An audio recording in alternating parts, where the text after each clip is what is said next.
Perkenalkan, nama saya Ai. Perkenalkan, nama saya Siti. Perkenalkan, nama saya Reza. Perkenalkan, nama saya Yoga. Perkenalkan, nama saya Restu. Kami dari kelompok 6 akan mereview berita yang berjudul ledakan bom yang ada di SMA Negeri 72 Jakarta. Selamat menyaksikan. Kakak, menurut kakak bullying itu apa sih? Bentar, tanya AI dulu. Oh iya, bullying adalah tindakan menyakiti atau merendahkan orang lain yang dilakukan secara sengaja, berulang, dan didorong oleh ketidakseimbangan kekuatan. Tindakan ini berupa kekerasan fisik, verbal, sosial, atau bahkan melalui dunia maya, dan dapat terjadi oleh perorangan atau kelompok. Menurut kakak, tindakan bullying boleh gak sih ada di sekolah? Jelas tidak boleh. Kalian tahu di sekolah tidak boleh bully. Tapi kenapa kalian masih melakukannya? Seperti contohnya, Suasana hikmat ibadah Jumat siang 7 November di Masjid Sekolah SMA Negeri 72 Jakarta, Kelapa Gading, Jakarta Utara sontak berubah menjadi kekacauan setelah bom meledak di lokasi tersebut. Beberapa siswa yang tengah sembahyang pun terluka dan dibawa ke rumah sakit terdekat. Tidak terlalu lama dari peristiwa, polisi telah mengantongi satu siswa sekolah tersebut sebagai tersangka pelaku, dan penetapan sebagai pelaku berdasarkan hasil pemeriksaan sejumlah saksi dan temuan bukti yang dimiliki. dunia pendidikan tentu dibuat terkejut atas peristiwa tersebut. Bahkan beberapa pihak lain dibuat heran dan bingung dengan tindakan ekstrim yang dilakukan oleh seorang siswa SMA tersebut. Pertanyaan-pertanyaan pun bermunculan terkait hidup sang pelaku, menyangkut kondisi sosial, psikologis, dan pendidikan yang dijalani selama ini. Ironis memang karena sang pelaku adalah siswa bersekolah yang masih di bawah umur.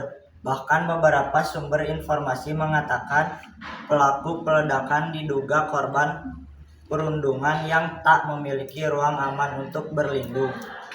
Begitu tidak terbukanya terhadap permasalahan bullying yang dihadapinya, ia pada akhirnya mengalami represi psikis yang menimbulkan perasaan dikeluarkan dari komunitas, tidak dihargai dan dikucilkan.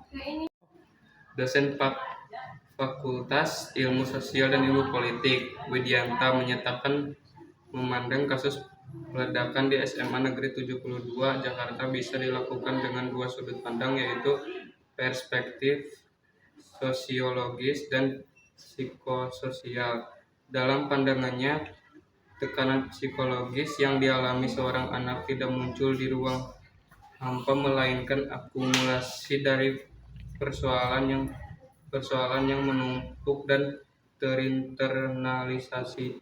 Dampak daripada bullying disebutnya berimplikasi dan perasaan individual dan perasaan personal yang sangat mendalam, sehingga yang dihidupi oleh dia itu rasa sakit hati, rasa ada amarah yang mendalam, tetapi ada keinginan untuk balas dendam.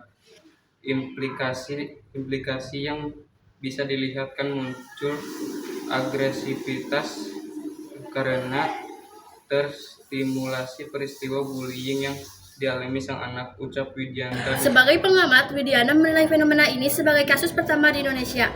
Tindakan ekstrim yang dilakukan oleh anak dinilainya murni tanpa ada kaitan dengan kelompok radikal atau ideologi tertentu. Saya menilai ini murni reaksi personal terhadap kekerasan lingkungan yang difasilitasi oleh teknologi digital. Terangnya, ketidakmampuan keluarga memenuhi kebutuhan afeksi, seolah yang terjebak dalam kompetensi pasar, serta negara yang gagal melindungi anak dari paparan digital berbahaya. Dalam pendapat Widianta, sebagai faktor yang saling bertautan. Oleh karena itu, ia sangat berharap kehadiran dan peran keluarga, sekolah, masyarakat, dan negara. Anak ini korban dan ia tumbuh menjadi ekosistem yang memproduksi kekerasan, jelasnya. Demikian review berita tentang ledakan bom yang ada di SMA Negeri 72 Jakarta. Terima kasih telah menyaksikan. Wassalamualaikum warahmatullahi wabarakatuh.